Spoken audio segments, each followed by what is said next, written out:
Today we'll be going over what is an audiophile, how do you become an audiophile, and why is it called an audiophile. An audiophile is someone who enjoys listening to high resolution music. But wait, what is high resolution music? And if there's high resolution music, what is considered low resolution music? High resolution music, or hi-fi, are music recordings that come straight from the studio, but are usually in the form of FLAC, WAV, or DSD files. And these files are special because they're lossless, which means it preserves every single little detail from the original audio recording. But the audio that you listen to on Spotify and YouTube every day are MP3 files. And these files are compressed, which sacrifices audio quality for storage space. FLAC files are gigantic compared to MP3 files, and they are more than 10 times bigger when it comes to file size. Although FLAC files are still considered compressed, it doesn't lose any of the data from the original audio recording. Both WAV and DSD files are a complicated topic for a future video, but all you need to know is that FLAC is the golden standard for audio files. But how do you legally acquire FLAC files? One way is to use hi-fi streaming services like Apple Music, Tidal, or the upcoming Spotify hi-fi plan. Or you can buy hi-fi music off of websites like Koss. But without proper equipment, you really won't be able to hear the difference between a FLAC and an MP3 file. And the most basic of audiophile equipment is the amp and the DAC. The DAC converts digital signals into audio you can hear, and the amp just makes that audio louder. You can have these devices separate or in one device, which combines the functionality of both of them. And you pair it up with headphones, IEMs, or speakers. And IEM, which stands for in-ear monitor, is just a fancier word for earbuds. But what makes audiophile gear different from your Apple earbuds? All you have to do is look at the price difference. Jokes aside, you need to hear the differences for yourself. Audiophile equipment provides more clarity and detail to the music that you listen to. And depending on your gear, it changes how the music sounds. For example, headphones with a dynamic driver would sound different from headphones with a planar driver. Each headphone is also tuned differently, and you can see the differences in the frequency response chart. And this graph is a little complicated, but if you've ever heard of the Harman curve, it's basically a frequency response chart that predicts which frequencies, when tuned to a specific amount, will sound the best for most people. A lot of headphones are tuned to this chart, like the Apple AirPods Max and the Sony WH-XM5s. Frequency response charts are good for predicting what a headphone might sound like, but you should use it sparingly, because the best way to determine what headphones will actually sound like is to try them out for yourself. And the differences in sound makes music more enjoyable to listen to. And for example, I have a shit stack,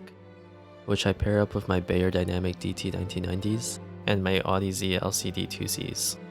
And on the go, I like to bring a portable amp, the Fio BTR5, which come with Bluetooth and LDAC support. And I like to pair it with IEMs, like the Dye Audio Legacy 5s or the 7Hz Timeless. Despite having all of this audio gear, I don't consider myself an audiophile, because my friends keep telling me it sounds like some other word in the dictionary. Some notable audiophiles on YouTube are Critical, DMS, Z Reviews, The Cheap Audio Man, and Joshua Valor. I highly recommend watching these channels if you're first getting into hi-fi. Once you have your FLAC files and hi-fi gear, congrats, you're an audiophile. Or you can call yourself a hi-fi enthusiast, which is what I like to call myself. But the thing is, hi-fi isn't for everyone. It's an acquired taste. And FLAC doesn't necessarily sound better, because what sounds good is subjective to some people. When I invited my friend over to try out headphones, I gave him 5 songs, and for each a MP3 file and a FLAC file, and asked him to tell me which one of the random files that I played sounded better. And to my surprise, he picked the MP3 file every single time. And this was the case with my other friends too. I was shocked at the results. Wait, people don't like their music with more clarity and detail? MP3s do give you 90% of the audio quality, but it just doesn't hit the same as a FLAC file on a good audio setup. And I'm not here to tell you that MP3 is worse than FLAC in any way, but it technically is. You're just not getting the clarity and detail from FLAC files. But I think the main gatekeeper to becoming an audiophile is the price and the amount of effort it takes to get started. But that shouldn't be the case. If you spend $11 a month on Spotify, then you can switch over to Koss, which offers a hi-fi streaming service at the same price. Or if you like collecting things, you can buy physical albums of your favorite artists, and you don't need to spend thousands of dollars on audio equipment. There are plenty of cheap options out there, and I'll discuss this in a future video. But I do recommend the Moondrop Chus, which sound pretty good, being $20 IEMs. Or if you want a bass ear option, get the Kiwi Ears Cadenza. And for headphones, I'm not sure if there's any good cheap options out there, but I heard the Koss Porta Pros are good. And if you want a DAC or amp, I would just recommend the $8 Apple Dongles. Now you have what it takes to become an audiophile or a hi-fi enthusiast. Subscribe and comment below what your audio setups are.